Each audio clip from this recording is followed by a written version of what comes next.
FM, comme je vous l'avais dit, et nous avons l'honneur aujourd'hui de recevoir le sergent Luc Mongrain. Luc Mongrain, bonjour, comment allez-vous? Bonjour monsieur, ça va très bien, je vous remercie. Super, donc on a pu voir une petite illustration. Alors, dites-nous un peu, le commun des mortels s'interroge beaucoup sur tout ce qui s'est passé dernièrement avec l'affaire Alexandra. Tout le monde essaye de comprendre un peu qu'est-ce qui s'est passé réellement.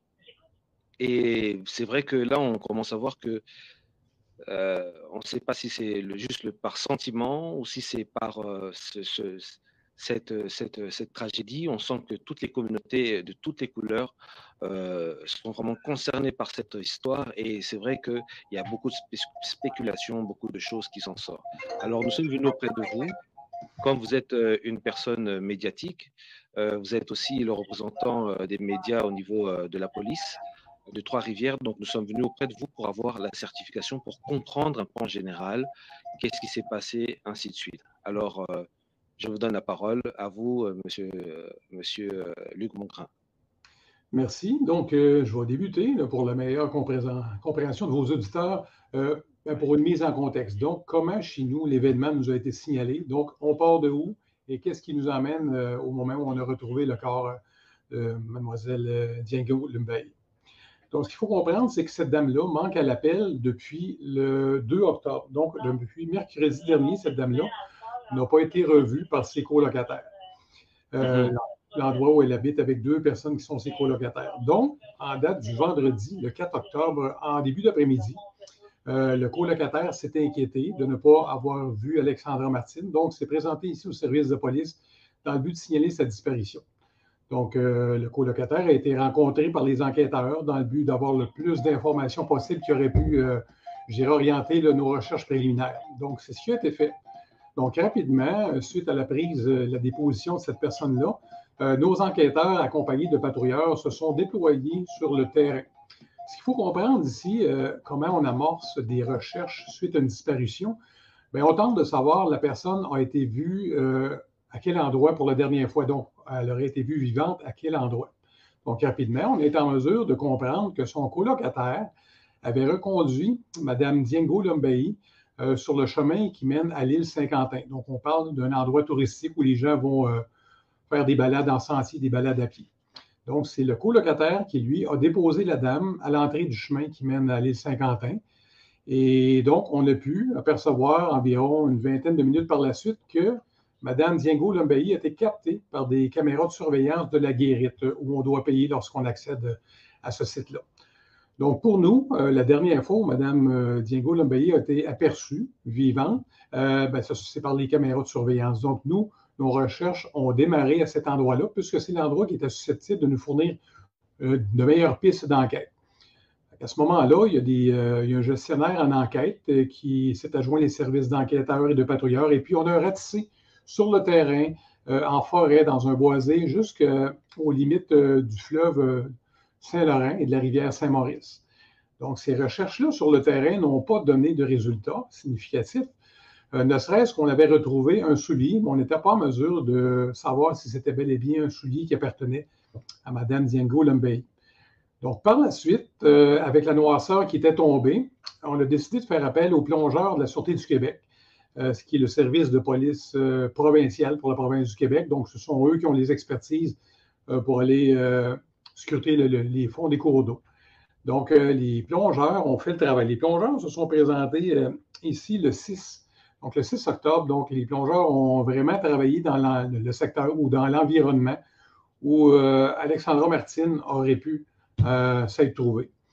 Par la suite, ou simultanément, je dirais, il y a un hélicoptère toujours du service de police de la Sûreté du Québec qui elle-même a fait des recherches aériennes dans le but de voir s'il n'y avait pas un corps qui flottait, je veux dire, en surface sur les rivières.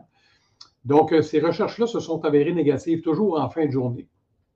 Donc, suite à ces recherches-là, on a décidé de retourner dans une autre partie de l'île Saint-Quentin, soit à la marina, où il y a plusieurs bateaux, où il y a des hangars. Donc, le lendemain, ce qui veut dire le 7 octobre, on s'est déployé là encore sur le terrain. On a fait plusieurs recherches et, comme vous le savez, ces recherches-là n'ont rien donné. Ce n'est que le lendemain, il y a une information qui nous est provenue ici au service de police vers 10h15, on parle du 8, donc mardi matin. Il y a un kayakiste, donc quelqu'un qui pratiquait le sport du kayak sur la rivière Saint-Maurice, entre la marina et une usine qui est juste à côté. Et lui nous a signalé ce qui pouvait s'apparenter à être un corps qui flottait sur l'eau. Donc, rapidement, les services d'urgence ont été déployés sur place, ont été vers ce corps-là pour finalement, c'est ça, constater qu'il s'agissait bel et bien d'un corps et non pas d'un morceau de bois. Donc, le corps a été ramené sur la terre ferme. Et puis, à ce moment-là, nous, on a sécurisé le périmètre et puis le corps a été acheminé dans un endroit où il y a un pathologiste judiciaire, un coroner, qui ont eu le devoir d'identifier formellement qu'il s'agissait bel et bien d'Alexandra Martine. Parce que ce qu'il faut comprendre, dans les premiers instants, un corps qui a séjourné dans l'eau, ça se déforme beaucoup. Même avec une photo, on n'est vraiment pas en mesure de déterminer s'il s'agit bel et bien de la personne qu'on recherche. Ne serait-ce que par des vêtements qui pourraient avoir certaines similitudes, mais nous, on ne s'avance jamais. On attend toujours la source officielle du coroner qui, lui, a pour mandat d'identifier formellement et officiellement une victime. Donc, c'est ce que le coroner a fait mardi, en milieu d'après-midi, a confirmé, après avoir eu des échanges avec les enquêteurs, après qu'on lui ait transmis des photos et bref, certains éléments d'enquête, lui a décidé de statuer qu'il s'agissait bel et bien d'Alexandra Martine. Bon. D'accord. Une question qui nous vient, puisqu'ils disent qu'il y a beaucoup de spéculation. Il y a beaucoup de spéculation et de la spéculation, prolifération et la désinformation. Donc, on voulait savoir, on dit que le corps a été retrouvé emballé. Est-ce vrai ou faux? Moi, je peux vous dire que le corps n'était pas emballé. OK. D'accord. Malheureusement, là, je vais vous dire, ce sont des dossiers sensibles chez nous. Les dossiers de disparition sont encadrés par un protocole provincial. Ici, au Québec, on a le guide des pratiques policières et eux ont décidé d'établir un guide concernant les enlèvements et les disparitions. Donc, ça vient uniformiser ce genre d'enquête-là, que ce soit la police de Montréal, la Sûreté du Québec ou la police de Trois-Rivières. Nous, lorsqu'on aborde ce type d'enquête-là, on est régi par un protocole qui apporte une structure d'enquête pour s'assurer que les meilleures techniques d'enquête soient déployées et ce le plus rapidement possible. Donc, nous, il y a un travail qui est fait, mais comme vous venez de le mentionner, malheureusement, nous, on sort l'information officielle. Oui. Il y a certains moments qu'on ne peut pas transmettre certains types d'informations puisqu'il s'agit d'éléments d'enquête et on ne veut pas, c'est-à-dire contrevenir à cette enquête-là. Par contre, au moment où on se parle, moi, je peux vous dire que là, oui, le corps a été identifié et ce n'est pas un corps qui avait des poignets ligotés, comme on a pu le voir, et ce n'est pas un corps qui était emballé. Donc, pour nous, c'est justement certaines conclusions qu'on attend avant de statuer vers une thèse plus qu'un autre. Là, les expertises qui sont faites sur ce corps-là, c'est dans le but de déterminer si le corps avait des marques de violence. Donc, ça pourrait orienter le type d'enquête. Est-ce qu'on tombe en enquête criminelle? Si jamais c'est le cas. Mais au moment où on se parle, on est toujours en attente, justement, de ces conclusions-là, alors que le corps aurait été expertisé et pourra, comme je mentionnais précédemment, donner une certaine tangente à cette enquête-là. Mais, écoutez, on a dû aller sur notre page Facebook pour dire aux gens de ne pas tendre à la désinformation. Et s'il vous plaît, si vous voulez avoir la bonne information, attendez, on va sortir ça soit via nos médias locaux ici, mais via notre page Facebook. Donc, les gens à qui ça profite, cette désinformation-là, c'est malheureux parce qu'on comprend que ça influence beaucoup de personnes et que ça crée beaucoup de dommages. Ouais. Ça crée un sentiment d'insécurité chez plusieurs personnes. Donc, en tout cas, nous, à Trois-Rivières, la police de Trois-Rivières, on dit que c'est à proscrire. Si vous avez de l'information à consulter, de grâce, consultez la police de Trois-Rivières. OK. Alors, une question encore qui nous vient, c'est juste, là, on vous fait parvenir un peu de la question en général de la grande communauté, des grandes communautés. Et quand je dis les grandes communautés, c'est toutes les communautés qui sont, que ce soit blanc, noir ou quoi que ce soit, c'est toutes les communautés. Les gens spéculent ou bien trouvent que la police aurait pas été efficace de ce côté-là. Qu'est-ce que vous pouvez répondre de ce côté-là? Ils disent qu'il y a eu une lenteur, il y a eu comme une marque de désintéressement au niveau de cette histoire. Et puis, comme il y a eu l'engouement des communautés, c'est là que la police a commencé à faire son devoir. Qu'est-ce que vous pouvez dire par rapport à cette grande communauté, par rapport au commun des mortels en général qui parlent, qu'est-ce que vous pouvez dire dans ce sens-là? Moi, ce que j'aurais tendance à vous dire, c'est que pour soutenir cette thèse-là, ben de grâce, emmenez-moi un argument.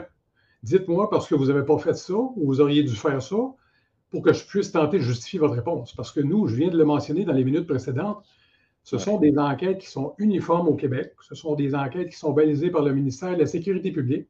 Ce sont des enquêtes qui sont sous une structure d'un guide d'enquête en matière de fugue, de disparition et d'enlèvement. Donc, peu importe l'enquêteur du service de police, il se doit de suivre une séquence d'enquête et de gestes à poser dans son enquête. Malheureusement, je comprends et j'ai moi-même constaté qu'il y a des gens qui ont mentionné que parce que c'est une personne racisée, l'enquête n'était pas à la même vitesse qu'une personne blanche. Écoutez, c'est malheureux. Vraiment, c'est malheureux. Je pense que... C'est important que vous le dites. C'est important de vous exprimer.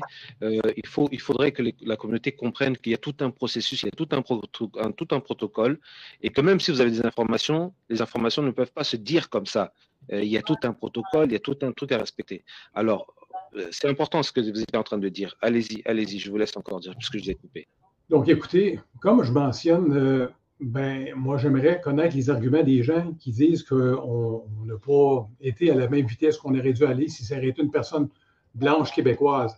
Je veux dire, comme je vous dis, nous, là, quand ce type d'enquête-là est amorcé, l'enquêteur se réfère à un guide et se doit obligatoirement de dérouler les étapes une à la suite de l'autre.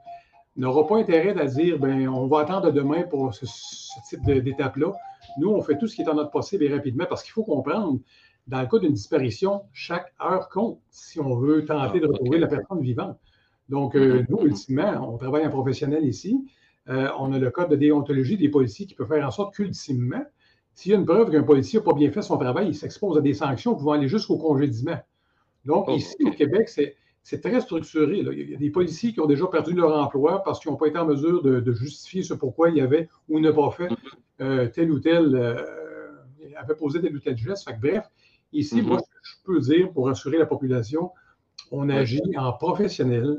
On a une éthique de travail qui est très élevée au Québec. Et puis, nous, à Trois-Rivières, autant que les autres services de police du Québec, on a à cœur de retrouver les personnes vivantes. Malheureusement, dans le cas qui nous préoccupe, force que le temps a joué contre nous, puisque, d'une part, la disparition a été signalée 2 jours. Donc, lorsqu'on est arrivé, possiblement que le geste avait déjà été posé. Mais, ultimement, l'enquête ne s'arrête pas ici. Ce n'est pas parce qu'on a retrouvé le corps d'Alexandra Martine que chez nous, l'enquête est close. Là, nous autres, ce qu'on veut comprendre, c'est vraiment les circonstances ayant mené à ce geste-là, ou, bref, cet accident-là, peu importe la théorie qui soit retenue, mais nous autres, lorsqu'on conclura cette enquête-là, on aura des pistes de réponse beaucoup plus précises à fournir à la famille. C'est vraiment ce qui nous préoccupe et cette enquête-là n'est pas sur le point de se terminer. Ok, d'accord, merci. Dernier point, il y en a beaucoup qui se posent des questions sur le rôle du coroner, parce que vous avez expliqué un peu, vous êtes dedans, vous êtes dedans depuis longtemps, donc pour vous c'est normal, c'est dans le corps de la police, mais pour le commun des mortels, il y a des fois qu'il y a des personnes qui ne comprennent pas vraiment qu'est-ce que c'est, par exemple, le coroner, le rôle du coroner, pour faire comprendre aux gens que c'est pas comme ça, puisqu'on a vu un corps, que voilà, qu'on peut se dire, on peut commencer à annoncer ou dire certaines choses. Donc, effectivement, ici, là, nous, lorsqu'il y a un décès, dont les circonstances sont rapidement inexplicables, des causes obscures ou nébuleuses, mais là, ici, le travail de la police, c'est d'amorcer une enquête sur la loi du coroner. Donc, pour vos auditeurs, ils peuvent googler la loi sur le coroner au Québec. Ils viendront vraiment voir qu'est-ce que ça constitue, ce type d'enquête-là, et à quoi on doit se soumettre. Lorsqu'on parle du rôle du coroner, ici, selon la loi sur le coroner, il appartient à celui-ci d'établir la cause et les circonstances qui entourent un décès imprévu, non naturel ou inexpliqué. Donc, il y a également la responsabilité de déterminer l'identité de la personne décédée et le moment du décès. Donc, ce que tentait de faire rapidement, à toute fin pratique, établir l'identité de la victime. Le reste à déterminer le moment ou les circonstances, naturellement, dans lesquelles Alexandra Martine est décédée. D'accord. En tout cas, merci beaucoup pour nous avoir accordé cette interview. Vous avez été très, très, très ouvert. Et puis, faut savoir que ça a été dit, tout a été dit, qu'il a vraiment insisté à faire comprendre un peu le processus, les protocoles, qu'est-ce qu'il faut respecter, quand est-ce qu'il faut dire les choses, comment il parle à la famille, comment ils font des recherches. Donc, c'était très important que monsieur Luc Mongrain, le sergent Luc Mongrain de la police Trois-Rivières. Alors, un dernier mot pour conclure cette émission, et puis on vous laissera. Ben moi, je vous remercie de m'avoir donné l'opportunité de pouvoir m'expliquer par le biais de votre média, parce qu'ici, on fait face à un enjeu de taille. Vous comprendrez qu'on comprend que c'est culturel. Il y a des pratiques chez vous qui sont différentes un petit peu d'ici. Donc, on compose avec un engouement sur les médias. Et puis, comme je vous l'ai mentionné précédemment, beaucoup des informations qui, ultimement, ne servent pas bien les fins de la famille. Parce que des fausses informations soient colportées à l'effet que la dame aurait été assassinée. Je pense que pour la famille, c'est sûrement pas de bon goût, c'est pas des bonnes choses à entendre. Donc, nous, ce qu'on dit à la famille, bien, écoutez, tentez de ne pas écouter ou de voir ce qui se passe sur les plateformes de réseaux sociaux parce que ça va vous faire plus de tort que d'autres choses. Et nous, on s'engage vraiment à la famille d'être redevable à eux et leur dire les bonnes informations. Donc, c'est un petit peu le message que j'aurais tendance à dire aux membres de votre communauté. S'il vous plaît, d'une part, ne répandez pas ces ragots et tenez-vous informés auprès de la page Facebook de la police de Trois-Rivières. Merci Luc Mongrain, c'était monsieur le sergent Luc Mongrain en direct de Trois-Rivières. Merci beaucoup et on vous souhaite une excellente journée et s'il y a des affaires, on vous contactera pour avoir un peu plus de